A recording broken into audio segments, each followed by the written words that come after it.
Doctor ইউনূসের যে সমস্যা, বরং তুলনামূলকভাবে আওয়ামী লীগ এখন বেটার শেপে আছে। দূরে বসে তারা দাঁত বের করে হাসতে পারছে এবং পালিয়ে থেকে নিরাপদ দূরত্ব থেকে এখন যারা তাদেরকে তাড়ানোর জন্য আন্দোলন করেছে, রক্ত ঝরিয়েছে, এখন আমরা যে নিজেরা দ্বন্দ্ব সংঘাতে জড়িয়ে পড়ছি, অবিশ্বাসে জড়িয়ে পড়েছি, আমরা অনেক কিছুতে ব্যর্থ হচ্ছি, এটা দেখে তারা এক ধরনের স্যাডিস্ট যেটাকে বলা ইংরেজিতে, ওটা করার সুযোগ পাচ্ছে, দাঁত বের করে হাসার সুযোগ পাচ্ছে, সমালোচনা করার সুযোগ পাচ্ছে, নতুন করে স্বপ্ন দেখার সুযোগ পাচ্ছে, যুদ্ধ করার কথা হুমকি দিচ্ছে, খুনাখুনি করার কথা বলতে সাহস পাচ্ছে। এই জিনিসটাই হতো না। তো যার জন্য এখন হয় কি যে দীর্ঘদিন 15টা বছর তো এরা এই এখানে যে মঞ্জু ভাই আছেন বা আমরা যারা বিএনপির যারা লোকজন আছে, আমাদের সবার মধ্যে কিন্তু একটা আতঙ্ক ছিল, এই কখন অ্যারেস্ট করবে, কখন বাসায় এসে ধরে নিয়ে যাবে, গুম করে নিয়ে যাবে।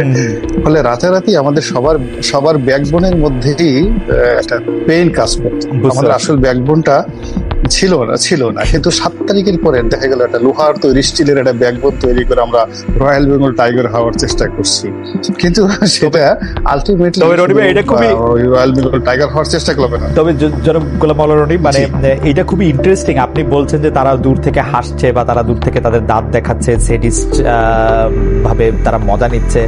আমরা আসবো আপনার কাছে। অনেকে বলছেন যে আপনার বক্তব্যে তারা সাহস পাচ্ছে, আপনার বক্তব্যে মনে হচ্ছে যে আওয়ামী লীগ একটা বিশাল বড় একটা দল, অথচ সেই পতিত রাজনৈতিক দলটি যার প্রধানকে পালাতে হয়েছে দেশ ছেড়ে, আমার বিবেচনায় তাদের রাজনৈতিক এবং আদর্শিক ভিত্তি দুর্বল, এটা অনেকেই বলছেন। কিন্তু আপনার কথা শুনলে আবার অনেকে মনে করছে যে এটা তারা অনেক সবল, এটা অনেকে বলছেন। আমি ডাকসুর সাবেক ভিপি জনাব নুরুল হক নূর, 2018 সালের নির্বাচনে আপনি ধানের শীষে প্রার্থী ছিলেন, এটা একটা বার্তা ছিল।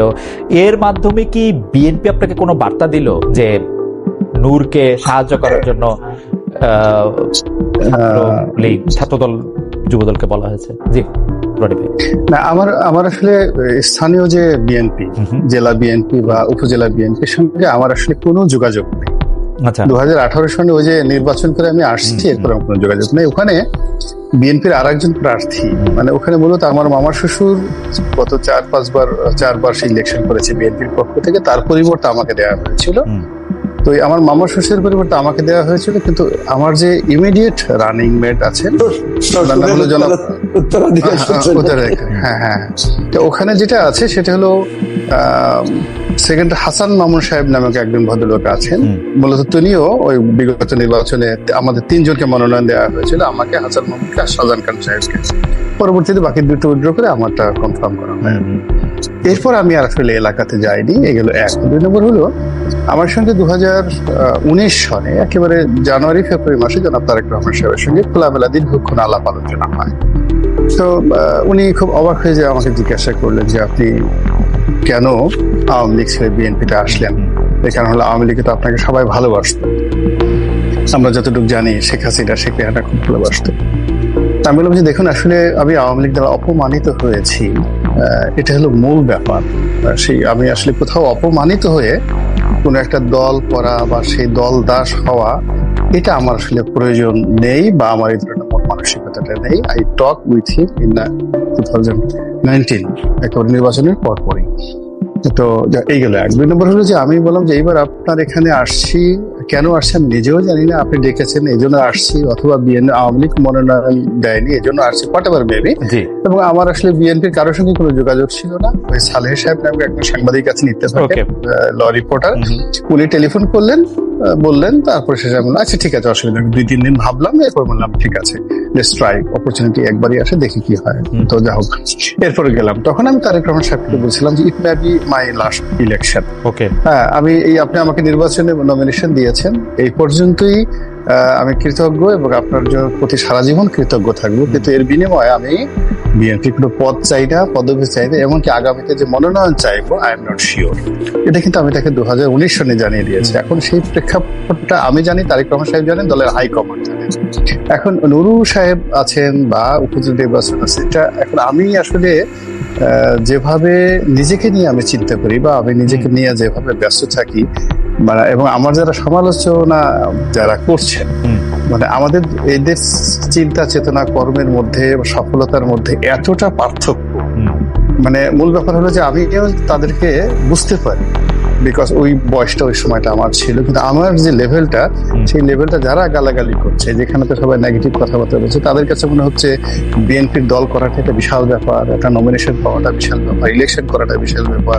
কিন্তু আমি যে এই জিনিসটি ভোগ করে আসছি আরো বহু আগে, বংশ পরম্পরায়, এটা আমি দেখেছি যে, এবং এখন যে প্রেক্ষাপট আসছে, একজন রাজনীতিবিদ যারা হয়নি, মঞ্জু ভাই এমপি হননি, তার হয়তো একটা ধারণা থাকতে পারে দেখি কেমন হয়।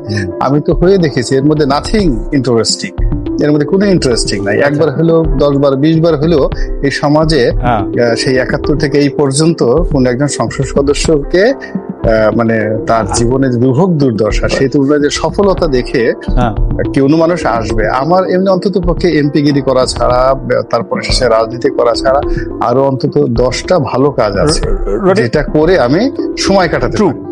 খুবই সত্য কথা। কিন্তু রনি ভাই, এর মধ্যেও যে কারো জন্য কোনো একটা ফল টক, ব্যাপারটা ওরকম না তো? না, ওরকম টক যদি হতো, জাস্ট আপনি আমাকে 2018 সাল থেকে এই পর্যন্ত দেখেন, 2018 সাল থেকে এই পর্যন্ত দেখেন যে আমি কখনো বিএনপির কোনো একটা অনুষ্ঠানে আমাকে কেউ কখনো দেখেছি না। এখানে মঞ্জু সাহেব আছেন, তার কাছে জিজ্ঞাসা করেন, তার সাথে আমার একটা ভালো বন্ধুত্ব আছে, একেবারে পারিবারিক পর্যায়ে, অনেক আগের থেকে। এবং দেখেন কি, আমি একটা আজনাকে খোঁটা দিয়ে বলছি, উনি, আমি যখন সংসদ সদস্য তখন ওই ওনাদের উনি জামাতের একজন নেতার খুব ঘনিষ্ঠ ছিলেন। এদের কাজই ছিল এই বিভিন্ন মানুষকে উপহার দেওয়া এবং ওই কিছু টাকা পয়সা দেওয়া। তো উনি একবার আমাকে টেলিফোন করে কিছু টাকা দিতে চাইলেন, তো আর উপহার দিতে চাইলেন। তো আমি বললাম যে ভাই, আপনি এগুলো কেন বলছেন, এই টাকা দিয়ে আমি কি করবো? এগুলো আপনি জাকাত দিবেন। তা আমি বললাম যে আমার তো জাকাত দেওয়ার যথেষ্ট অর্থ আছে, আমি রিচ ম্যান। আপনি জিজ্ঞাসা করে দেখেন 2010 সনে আমি তাকে এই কথাটা বলেছি। উনি সেমাই পাঠিয়েছেন, টাকা দিতে চেয়েছেন, কোন রাজনীতিবিদ গোলাম মোল্লা রনির মতো তাকে উত্তর দিয়েছে? জিজ্ঞাসা করেন আল্লাহর ওয়াস্তে। মঞ্জু ভাই, এটা খুবই ইন্টারেস্টিং। আপনারা একজন এমপি সাহেবকে, তাও সিটিং এমপি, যে দল ক্ষমতায় আসে তাদেরকে, মানে এটা আমরা শুনবো, খুবই ইন্টারেস্টিং। মানে রনি ভাইয়ের সাথে কথা বলে খুবই ইন্টারেস্টিং ইনসাইট শোনা যায়, এটা খুবই ইন্টারেস্টিং। আমরা একটু আপনার কাছ থেকে শুনবো। রনি ভাই, আপনি শেষ করেন প্লিজ, তাহলে আমরা মঞ্জু ভাইয়ের কাছে যাই। আমি বললাম যে দিস ইজ দ্য থিং। আমি যখন আওয়ামী লীগে ছিলাম, আমার এই হাত ধরে 2009 সনের 10 ওবায়দুল কাদের সাহেব বলতেন যে, রনি নেত্রী, তোমার কথা শুনে আমার কথাগুলো একটু মাঝে মধ্যে বই। তুফাইল সাহেবের মতো লোক হাত ধরে বলতো যে, রনি আমার খবর কি? আমির হোসেন আমর জিজ্ঞাসা করে দেখেন, বলতো, রনি আমার খবর কি? তুমি তো জানো সমস্ত কিছু। I was enjoying that part Awami লীগে, কিন্তু এটাকে আমি সেল করেছি, এটাকে আমি কখনো আমার নিজের কাজে ব্যবহার করছি, ব্যবসার কাজে ব্যবহার করছি, প্রভাব করছি, আমার শত্রু বলতে পারবে না। সিমিলারলি দেখেন 2011 সন থেকে, মানে 18 সন থেকে এখন পর্যন্ত টিল টুডে, আওয়ামী লীগ না, বিএনপির এমন কোন শীর্ষ নেতা নাই যারা আমাকে ভালোবাসেন না, সম্মান করেন না, মর্যাদা দেন না। এবং আমি যদি একটা টেলিফোন করি, এই ফোন ধরবেন না বা কল ব্যাক করবেন না, বিএনপির এরকম কোন শীর্ষ নেতা নেই, এই আপনার অনুসারে বলছি। কিন্তু দেখেন, এত সুসম্পর্ক থাকা, ইনক্লুডিং জনাব তারেক রহমান সাহেব সহ সবার সঙ্গে এরকম সম্পর্ক থাকা সত্ত্বেও আজ পর্যন্ত বিএনপির অফিসের একটা কমিটির জন্য, আমার নির্বাচনী এলাকার একজনের একটা পদবীর জন্য, কোনো কিছুর জন্য, আপনি বিএনপির যে কোনো লোকে জিজ্ঞাসা করেন বিজ্ঞাপন দিয়ে যে আমার পক্ষ থেকে একটা ফোন গেছে কিনা বা কোনো তৎপরতা গেছে। রনি ভাই, আপনাকে ধন্যবাদ।